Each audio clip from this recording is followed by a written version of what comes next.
ఇక Siraj sensational bowling చూసి పాకిస్తాన్ మాజీ క్రికెటర్లంతా మనోడిని ఆకాశానికి ఎత్తేయడం స్టార్ట్ చేశారు.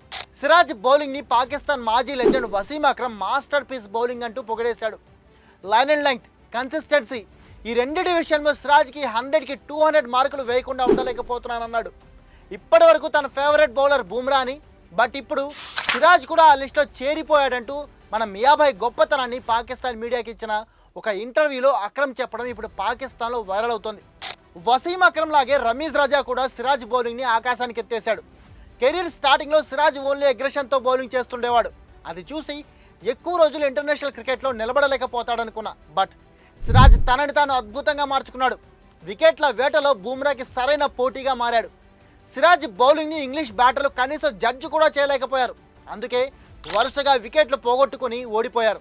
ఈ విజయం టీమిండియాకి గుర్తుండిపోతుంది, అలాగే సిరాజ్కి ఒక మెమొరబుల్ మ్యాచ్గా మిగిలిపోతుంది అంటూ మియాభాయ్ని పొగట్టలతో ముంచేశాడు రమీజ్ రజా. వీళ్ళతో పాటు మిస్బా, షోయబ్ మాలిక్ లాంటి వాళ్ళు కూడా సిరాజ్ని చాలా పొగిడేశారు. ఇక్కడి వరకు బాగానే ఉన్నా పాకిస్తాన్ ఫ్యాన్స్ మాత్రం కొంతమంది ఇంకో అడుగు ముందుకేసి ఏకంగా పాకిస్తానీ బౌలర్లనే ట్రోల్ చేయడం స్టార్ట్ చేశారు.